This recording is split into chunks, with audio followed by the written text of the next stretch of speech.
untuk hidup yang saleh oleh pengenalan kita akan Dia yang telah memanggil kita oleh kuasa-Nya yang mulia dan ajaib.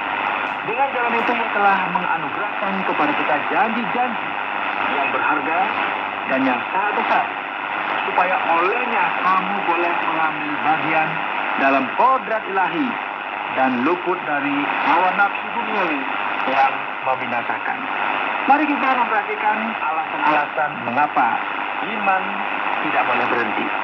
Mengapa kita perlu untuk terus berjalan di dalamnya. Mari kita perhatikan apa yang terjadi dalam kehidupan kita.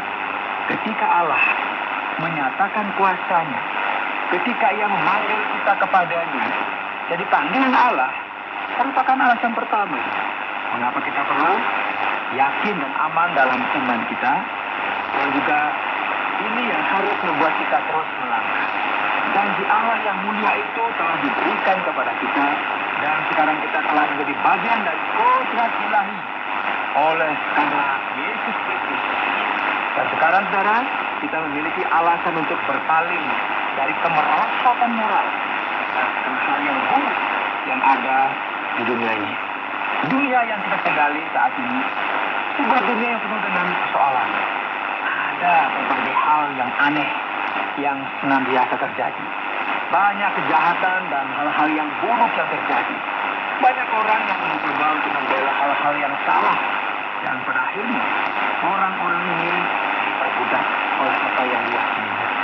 Kita bisa melihat begitu banyak orang yang mencoba untuk menghilangkan kebiasaan buruk dan hal-hal yang problematik yang dia miliki.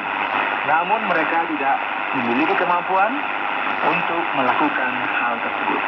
Mereka tidak bisa meninggalkan penjara yang telah mereka masuki, dan kini mereka menjadi hamba dari keinginannya dan tindakan-tindakan mereka sendiri. Saudara, Paulus berkata, perhatikan ini. Melalui Injil Yesus Kristus adalah kita akan bisa mematahkan penjara yang jahat ini yang telah memperbudak kita semua. Yesus kemudian berkata, jadi mari kita beranjak, karena iman kita tidak boleh berhenti. Dan sekarang, apalagi yang perlu kita ketahui, justru karena itu kamu harus dengan sungguh-sungguh berusaha. Perhatikan ayat 5. Untuk menambahkan kepada imanmu kebajikan, dan kepada kebajikan pengetahuan, dan kepada pengetahuan penguasaan diri, kepada penguasaan diri ketekunan, dan kepada ketekunan kesalehan, dan kepada kesalehan kasih akan saudara-saudara, dan kasih akan saudara-saudara, kasih akan semua orang. Jadi kita perlu melihat bahwa di samping iman yang kita terima dari Allah, kita juga memiliki sebuah panggilan Kristen. Karena kita tadi dipanggil, kita dipilih di dalam Kristus untuk menjadi bagian dari keadaan yang mulia ini.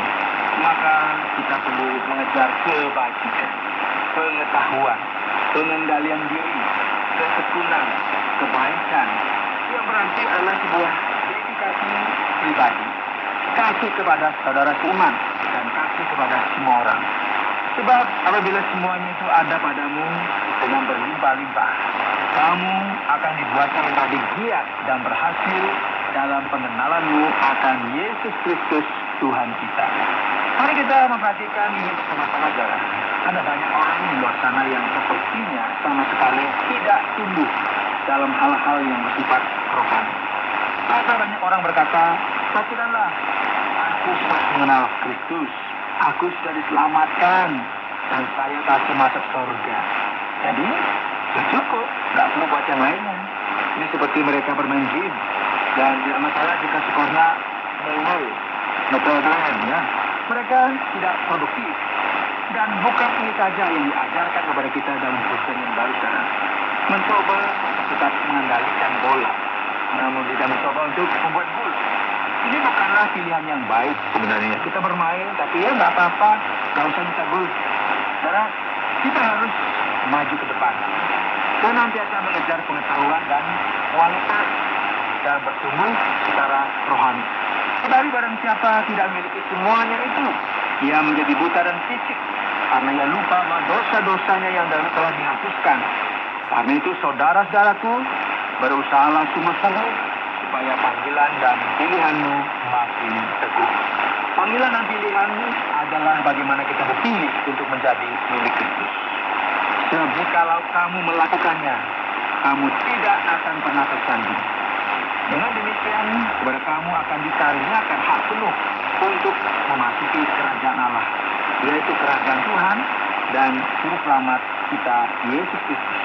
Jadi mari kita beranjak menuju kepada kemenangan akhir, dan Petrus melanjutkan kepada bagian akhir dari pasal ini, dan ia berkata, karena itu aku senantiasa bermaksud mengingatkan kamu akan semuanya itu, sekalipun kamu telah mengetahuinya dan telah teguh dalam kebenaran yang telah kamu terima. Aku menganggap sebagai kewajibanku untuk tetap mengingatkan kamu akan semuanya itu selama aku belum menanggalkan tema buku ini.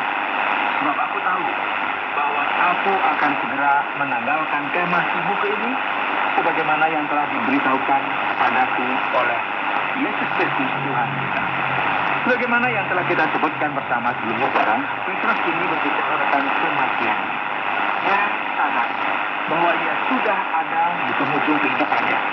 Tetapi aku akan berusaha supaya juga sesudah kepergianku itu, kamu selalu mengingat semuanya itu. Sebab kami tidak mengikuti dongeng-dongeng ucapan sempol manusia. Ketika kami memberitahukan kepadamu kuasa dan kedatangan Tuhan kita, Yesus Kristus sebagai Raja. Tetapi kami adalah saksi mata dari kebesarannya. Petrus sekarang memberikan fokusnya kepada pribadi Kristus dan kebenaran terhadap Injil.